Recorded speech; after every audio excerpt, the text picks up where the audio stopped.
രാജ്യത്തിന്റെ 80ാമത് സ്വാതന്ത്ര്യ ദിനാഘോഷം പാമ്പനാർ തിരുഹൃദയ ദേവാലയത്തിൽ സമുചിതമായി ആചരിച്ചു.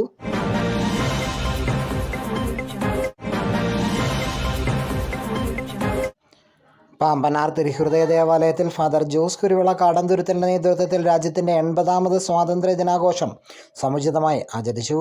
കുർബാനയ്ക്ക് ശേഷം ദേവാലയാങ്കണത്തിൽ ഒത്തുചേർന്ന ഭക്തജനങ്ങളുടെ സാന്നിധ്യത്തിൽ തിരുഹൃദയ ദേവാലയ വികാരി ഫാദർ ജോസ് കുരുവിള കാടന്തുരുത്തൽ ദേശീയ പതാക ഉയർത്തി.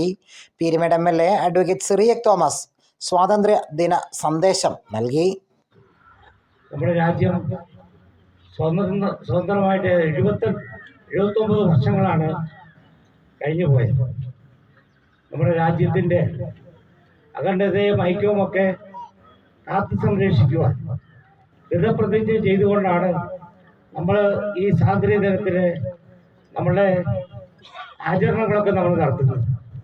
നമുക്കറിയാം, നമ്മുടെ രാജ്യത്തിൻ്റെ ബഹുസ്വരതയുടെ സൗന്ദര്യവും അതുപോലെ തന്നെ ഏകത്വത്തിലുള്ള ഭദ്രതയുമാണ് നമ്മുടെ രാജ്യത്തെ ശക്തമായി മുന്നോട്ട് കൊണ്ടുപോകുന്ന ഈ ചിന്തകളൊന്നും നമുക്ക് അറിയാവുന്നതാണ്.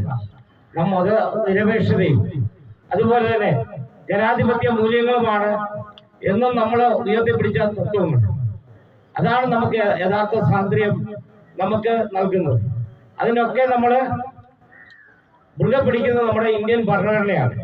ഇന്ത്യൻ ഭരണഘടനയാണ് ഇന്ത്യയെ ശക്തമായി ഇന്ത്യയിലെ മുഴുവൻ എല്ലാ പൗരന്മാർക്കും സമത്വവും ഏകതയും നൽകിക്കൊണ്ട് മുന്നോട്ട് പോകുവാനായിട്ട് നമ്മളെ പ്രാപ്തരാക്കുന്നു.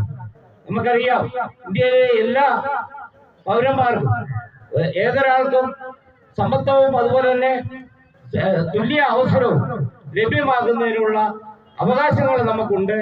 പലപ്പോഴും നമ്മുടെ സ്വാതന്ത്ര്യത്തിന്റെ ഈ ചിന്തകളൊക്കെ മാറ്റിമറിയിക്കുന്ന വിഭാഗതയുടെയും അസഹിഷ്ണുതയുടെയും ഒക്കെ ചില പ്രവണതകളൊക്കെ നമ്മളുടെ രാജ്യത്തിന്റെ ജനാധിപത്യത്തെ തകർക്കുന്ന രീതിയിലുള്ള ചില നീക്കങ്ങളുമൊക്കെ നടന്നു വരികയാണ്. നമുക്കറിയാം, ഇന്ന് ഇന്ത്യയിലെ എല്ലായിടത്തും നമ്മൾ സ്വാതന്ത്ര്യം ആഘോഷിക്കുന്ന ദിവസമാണ്. നമ്മൾ ധീര ദേശാഭിമാനികളെ, രക്തസാക്ഷികളെ നമ്മൾ ഓർമ്മിക്കുന്ന ദിവസമാണ് ഇന്ന്. രാജ്യത്തിനായി സേവനമനുഷ്ഠിച്ച തിരുഹൃദയ ദേവാലയത്തിന്റെ ഭാഗമായ 6 ജവാന്മാരെ ആദരിക്കുന്ന ചടങ്ങും ദിനാഘോഷത്തിന്റെ ഭാഗമായി സംഘടിപ്പിച്ചു.